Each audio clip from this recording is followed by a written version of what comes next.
Se você já morou numa casa de modelo, você sabe, é um universo paralelo. Pessoas do mundo inteiro dividindo quarto, banheiro, comida, fofocas e às vezes até o mesmo boy. Nessa época eu estava em Istambul e a agência colocou a gente numa casa enorme. 4 quartos, 3 gatos, jogatina, violão rolando toda noite, filme e as bebidas mais baratas do mercado. Tomava um tal de volim, que parecia até álcool de limpeza, mas dava o grau, rápido. Tipo corote, sabe? A galera era animada. Pra no verão a gente se virava com o que a gente tinha. E balada, com certeza, era Klein, que a gente entrava de graça, era só botar o nome na lista. Mas eu não sou o personagem principal dessa história. Dessa vez, eu tava só de camarote ali, ó. Só faltou a pipoquinha. Aí chegou ela, russa, loira, bocão de preenchimento. Mas, tipo assim, ela era meio estranha. Ela não falava muito com a gente, não. Ela ficava só assim, encarando, com os olhos arregalados. Porque ela tinha olho azul, né? Não sei porque a gente com olho azul fica com o olho arregalado. A gente só achava que ela se achava demais, sei lá. Vou colocar o nome dela de Daria, que é o nome comum de russa.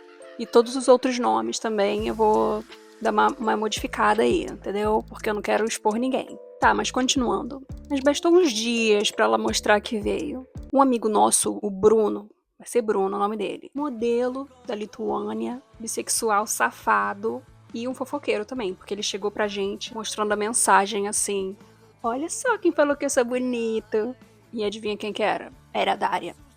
Aí eles começaram a ficar, né? Ela, que ninguém engolia muito assim no começo, mas como ela tava com ele, né? A gente aturava ali, tava assim na nossa rodinha sempre. Aonde o Bruno ia, ela tava junto. Até que veio a bomba. Gente, ela contou pro Bruno que ela era casada e que o marido dela estava indo pra lá. Só que ela falou pra ele que o marido, eles já tinham terminado há meses. O marido dela era tóxico, que batia nela, mas eles não estavam mais juntos. Ele estava indo pra lá pra tentar reconquistar ela. Só que ela foi e pediu ajuda pra agência. Falou: agência, por favor, não deixe ele morar aqui na nossa casa. Aí a agência foi e já deixou tudo organizado pra ele ir pro outro apartamento. A agência tinha dois, tinha casa e tinha um apartamento, né? Tinha duas coisas pra gente morar.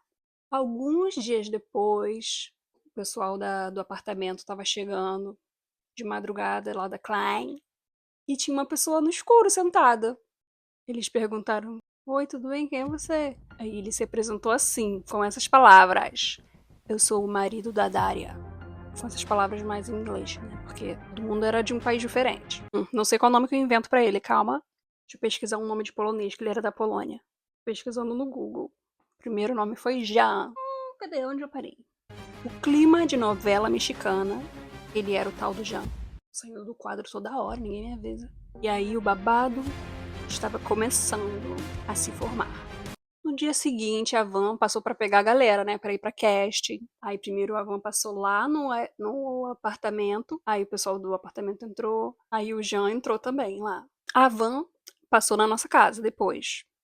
E ele tava lá dentro já. A Daria fingiu que nem viu ele, nem olhou na cara dele. Ele, tipo, tinha guardado um lugarzinho do lado dele, e ela sentou lá na frente, do lado do motorista. Aí ele ficava perguntando: oi, tudo bem? Como é que você tá? Ela só respondia respostas curtas e só, tipo, good.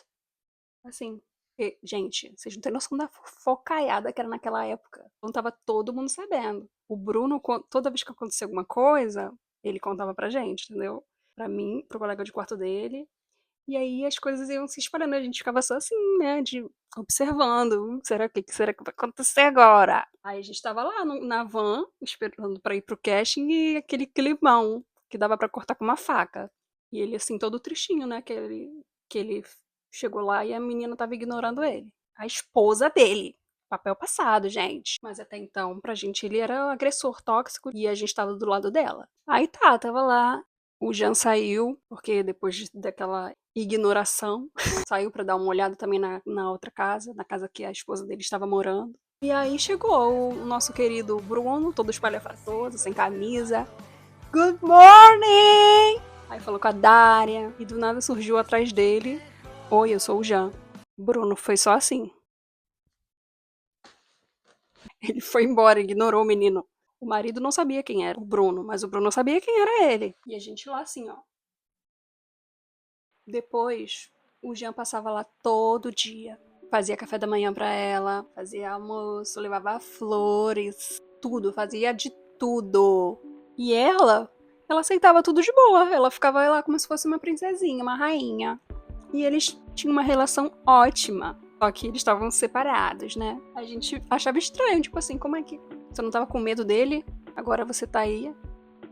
Saía pra passear também. Nossa, de dia ela ficava com o marido e de noite ela ficava com o amante. E a gente não sabia se sentia pena ou vergonha alheia. Até que chegou um dia desses aí, de ir pra Klein. E a gente foi e convidou o Jean também pra ir, porque, tadinho, não tinha amigo nenhum. E ainda não sabia nem que era corno, coitado. Nem é corno, não, porque ele não. Ele tava tentando reconquistar a mulher dele, que já tava com outro e ele nem sabia, né? Mas aí, esse dia na Klein, eles resolveram que não iam mais esconder nada. Começaram a se pegar, dançar junto. Ai, nem aí, cara, nem aí com Jean, com ninguém. Ele ficou desolado, mas ele continuou nos outros dias, continuou indo fazer café da manhã, levando ela pra passear, continuou fazendo tudo normalmente, que nem ele estava fazendo antes, porque ele acreditava que o amor ia vencer e que aquele período era pra fazer o relacionamento deles mais forte no futuro. Lá, quando a Daria tinha falado que era casada, o Bruno tinha falado pra ela que ele não queria nada sério, que ele só queria ficar. E que tá tudo bem, que ela falou que ele era tóxico e tudo, ele falou que acreditava nela e ia proteger ela se ela precisasse. Mas que ele só queria ficar, não queria nada sério. E também que ele estava planejando uma viagem. E aí chegou o dia dessa viagem, que ele foi pra Lituânia. Não lembro pra que era, se era pra ver família. Mas ele falou pra ela: fica com o que você quiser, aproveita, sai com seus amigos, porque eu vou fazer o mesmo. Não vou me guardar por você, não. Ela começou a levar um monte de gente esquisita lá pra casa. Uns caras que eu nunca vi na minha vida, que não era nem modelo, ela levava pra lá. E uma menina lá aleatória também, que ela levava pra dormir todos os dias, que o Bruno tava fora. Mas também quem aproveitou a ausência do Bruno foi nosso querido Jean. Ele até tinha conseguido se aproximar mais dela, ele achou até que tava dando certo. Mas o Bruno voltou. E a Daria largou tudo e foi correndo pra ficar com ele de novo. Só que nesse meio tempo que o Bruno tava fora, ele fez amizade com o pessoal lá do apartamento.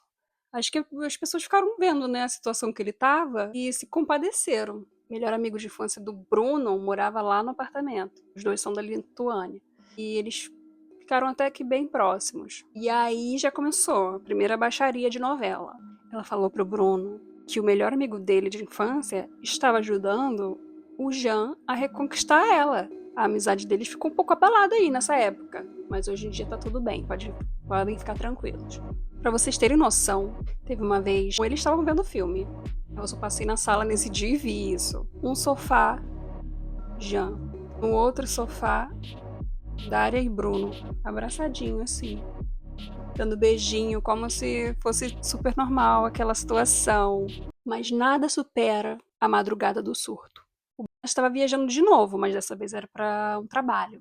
Eu só lembro que eu acordei, tava uma gritaria do lado de fora, eu achei que tava, sei lá, alguém tava sendo agredido. O Jean tinha aparecido lá, de madrugada. E tava ele e a Daria brigando lá no meio da rua do condomínio. Era vizinho ligando pro porteiro, era gente ligando pra agência. Não gente de casa não, gente das casas vizinhas, tá? Era grito, era xingamento, era ameaça, tudo que você pode imaginar. Aí no outro dia a agência teve que chamar eles lá. O pessoal da agência falou pra eles que esse comportamento não seria mais tolerado, que isso não pode acontecer de novo, senão rua, meu filho. Mas ela falou que não aconteceu nada, que tava tudo bem, não aconteceu nada demais. Tô defendendo o Jean pra agência. Só que pra gente, ela falava que ele tinha enforcado ela, que ele tinha dado um soco na cara dela. Mas no mesmo dia, tipo assim, depois que eles saíram da agência, a gente passou na agência pra buscar eles, acho que era pra ir pra um casting. E eles subiram na van rindo, os dois, como se nada tivesse acontecido. E eles desceram no centro depois pra passear. O que aconteceu de madrugada? Tava sonhando, pô. E a gente ali na van, que tava todo mundo na van, gente. Tava todo mundo assim, ué,